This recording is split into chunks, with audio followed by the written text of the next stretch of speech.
Hello, I'm Dr. Shagufta, working at Health and Hijama Clinic, Banaswadi, Bangalore. As you all know, the popular TV actress Poonam Pandey, she was a model and a reality TV star who died of cervical cancer. It was a shocking news. She was just 32 years old. She was battling cervical cancer. I'm sure many of you have a lot of doubts and questions regarding the cervical cancer. What is cervical cancer? How it is caused? What are the stages? What are the tests to be performed to diagnose cervical cancer? What is the survival rate with cervical cancer? And what are the treatment options available? So, here I am to give you a detailed explanation about cervical cancer and how can you detect the cervical cancer and what are the major steps to be taken to prevent cervical cancer. Cervical cancer is a cancer that starts in the cells of the cervix. The cervix is the lower narrow end of the uterus, also known as the womb. The cervix connects the uterus to the vagina, which is the birth canal. Cervical cancer usually develops slowly over time. Before cancer appears in the cervix, the cells of the cervix go through changes known as dysplasia, in which the abnormal cells begin to appear in the cervical tissue. Over time, if not destroyed or removed, the abnormal cells may become cancer cells and start to grow and spread more deeply into the cervix and to the surrounding areas. The cervix has two main parts, the ectocervix, also known as the exocervix, and the endocervix. The exocervix is the outer part of the cervix that can be seen during a gynecologic exam. The exocervix is covered with thin flat cells called squamous cells. The endocervix is the inner part of the cervix that forms a canal that connects the vagina to the uterus. The endocervix is covered with column-shaped glandular cells that makes mucus. The squamo-columnar junction, also known as the transformation zone, it is the border where the endocervix and the exocervix meet. So most cervical cancers begin in this area. Types of cervical cancer. There are mainly two types of cancer of the cervix: squamous cell carcinoma and adenocarcinoma. About 80% to 90% of the cervical cancers are squamous cell carcinomas, while 10 to 20% are adenocarcinomas. Early stages of cervical cancer don't usually show any symptoms and are hard to detect.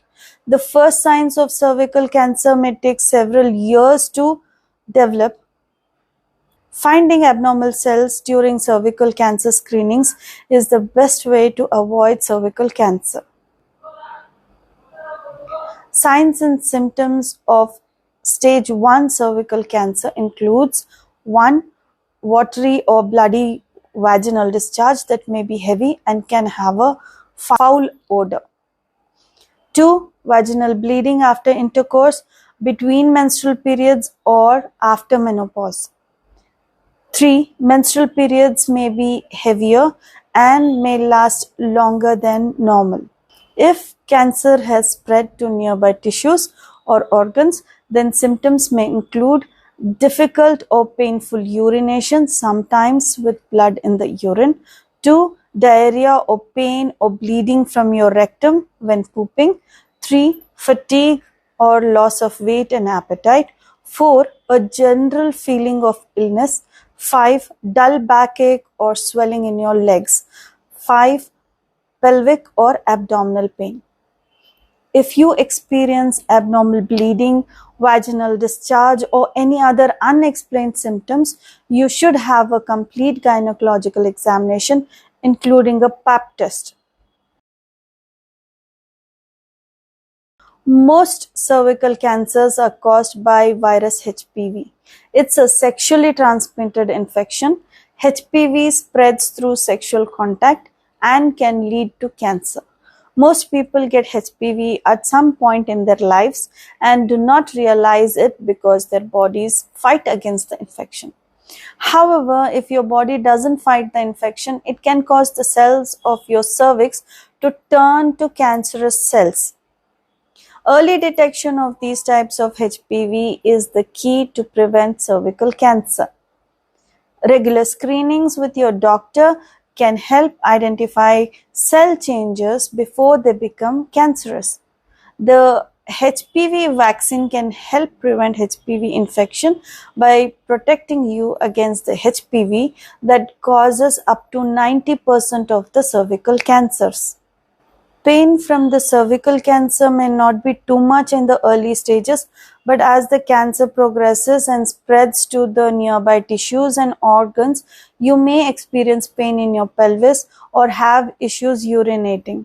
Others may feel generally unwell, tired, or lose their appetite. Cervical cancer develops slowly and over many years.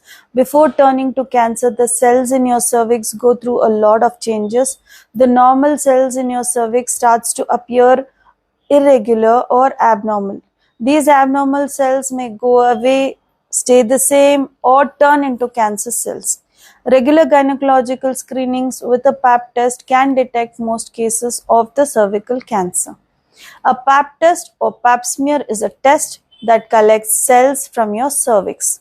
These cells are examined for the signs of precancers or irregularities. If your pap comes back as abnormal, then further testing is necessary. This could include an HPV test, which is a specific test that checks the cells of your cervix for HPV infection. Certain types of HPV infections are linked to cervical cancers. Your doctor may also examine your cervix and take a sample of tissue for biopsy if they suspect you have cancer. There are many techniques that can be used to obtain tissue, like punch biopsy or endocervical curettage. In other cases, a wire loop or conization are used to gather tissues from the cervix for biopsy. If the biopsy confirms cancer, further tests will be determined whether the disease has spread to or metastasized. These tests include liver and kidney function tests, blood and urine tests, x-rays of your bladder, rectum, and abdominal cavity. This process is called staging. The tests used to detect cervical cancer are the pap test and HPV test. The cervical cancer screenings can find a regular or problematic cell in the earliest form before they have a chance to turn into cancer. When these cells are found early, cervical cancer is highly treatable and less likely to become serious.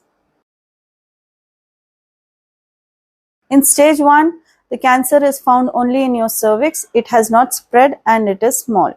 In stage 2, the cancer has spread beyond your cervix and uterus but has not spread to your pelvic wall or your vagina. In stage 3, cancer has spread to the lower part of your vagina and may have spread to your pelvic wall, ureters, these are the tubes that carry urine, and the nearby lymph nodes. In stage 4, the cancer has spread to your bladder, rectum, and other parts of your body, like your bones and lungs. No, you won't feel cervical cancer with your finger. Cancer cells are tiny and impossible to detect unless under a microscope. If you feel a bump or mass in your vagina, it could be a sign of polyp or cyst. Call or meet your doctor immediately. You will not know if you have a cervical cancer unless the tests are done and you are diagnosed formally with the disease. The first few signs of cervical cancer are usually very mild and can only be detected by your doctor with the help of tests. Cervical cancer can be treated by a gynecologic oncologist. This is a doctor who specializes in cancer of the female reproductive organs. The treatment of cervical cancer are radiation, chemotherapy, surgery, targeted therapy, and immunotherapy. Radiation therapy uses energy beams to kill cancer cells on your cervix. Chemotherapy uses drugs that are injected through your veins or taken by mouth to kill the cancer cells. It enters your blood and is effective for killing cells anywhere in your body. There are several drugs used for chemo and they can be combined. Chemo is often given in cycles. The length of the cycle and the schedule or frequency of chemotherapy varies depending on the drug used and where the cancer is located. There are different kinds of surgeries that are used to prevent cervical cancer. Most common include laser surgery. This surgery uses a laser beam to burn off the cancer cells. Cryosurgery, this surgery freezes the cancer cells. Targeted therapy. Here the targeted drug treatment destroys specific cancer cells without damaging the healthy cells. It works by targeting proteins that control how cancer cells grow and spread. And then immunotherapy. Immunotherapy uses medicines to stimulate your immune system to recognize and destroy cancer cells. Cancer cells can also avoid being attacked by your immune system by sending off a second signal. Immunotherapy helps to target the signal so that the cancer cells cannot trick your body into thinking it's a healthy cell. It is recommended that people should have regular cervical cancer screenings.